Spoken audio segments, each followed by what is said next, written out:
مزید ویڈیوز کے لیے ہمارے چینل ہاؤس آف اسلام کو سبسکرائب کرنا نہ بھولیے۔ شکریہ۔ اللہ نحمده ونستعینه ونستغفره ونؤمن به ونتوکل علیہ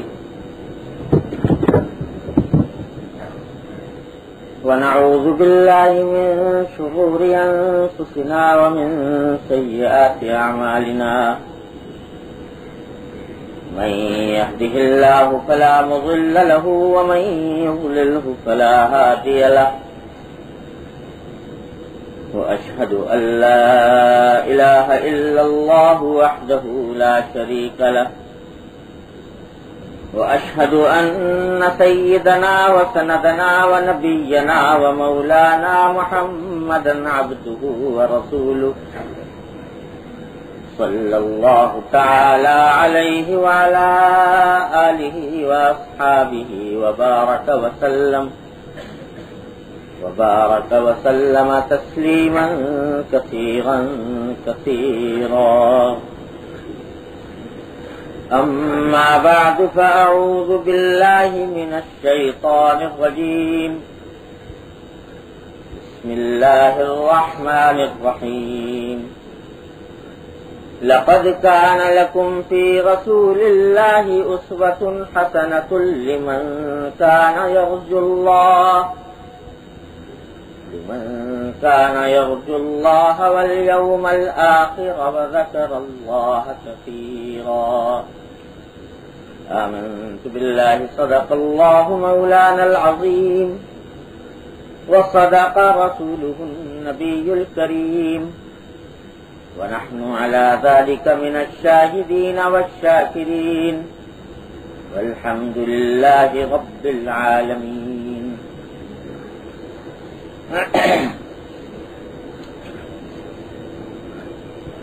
پچھلے کافی عرصے سے بیان چل رہا تھا حقوق العباد کا اور اس کے مختلف شعبوں کا. اسی سلسلے میں تمام مسلمانوں کے حقوق، شوہر بیوی کے حقوق، ماں باپ کے حقوق، پڑوسی کے حقوق، رشتہ داروں کے حقوق، ان سب کے بارے میں قدر تفصیل کے ساتھ الحمدللہ بقدر ضرورت بیان ہو گیا. اللہ تعالیٰ اپنی رحمت سے اس پر عمل کرنے کی توفیق عطا فرمائے. اب یہ اس کتاب میں جس کو میں نے شروع کیا ہوا ہے، یہ حقوق العباد کا حصہ اب ختم ہو رہا ہے اور ایک دوسرا اہم حصہ دین کا جو در حقیقت پورے انسانی زندگی کی بنیاد ہے اور وہ ہے اصلاح باطن، باطنی اخلاق کی، باطنی اعمال کی اصلاح. اس کا بیان انشاءاللہ شروع ہونے والا ہے. خیال تھا کہ آج اس کو شروع کریں، لیکن ابھی آتے ہوئے نماز کے بعد یہ خیال آیا کہ آج اتفاق سے 12 ربیع الاول بھی ہے، تو اس کے بارے میں چند گزارشات آج کی محفل میں عرض کر دوں، پھر انشاءاللہ اگلے جمعہ سے وہ دوسرا حصہ اللہ کیا شروع کریں.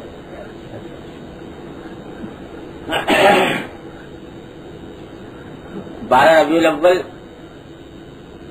ہمارے ہاں، ہمارے معاشرے میں، ہمارے ملک میں، خاص طور سے بر صغیر میں اس کو ایک باقاعدہ جشن، باقاعدہ ایک تہوار اور ایک عید کی شکل اختیار کر گئی ہے.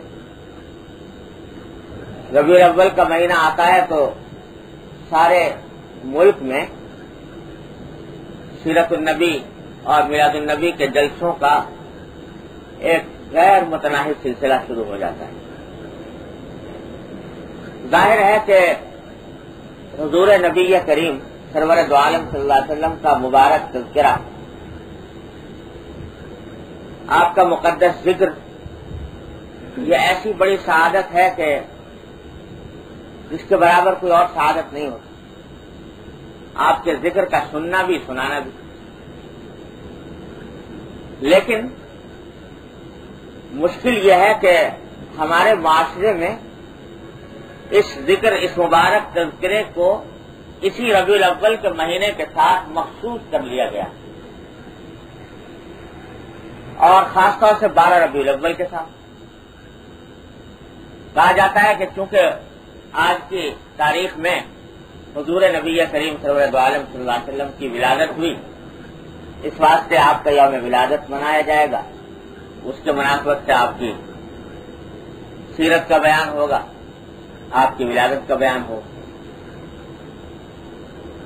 لیکن یہ سب کرتے وقت ہم لوگ یہ بات بھول جاتے ہیں کہ جس ذات اقدس کی سیرت کا یہ بیان ہو رہا ہے اور جس ذات اقدس کی ولادت کا یہ جشن منایا جا رہا ہے، خود اس ذات اقدس کی تعلیم کیا ہے،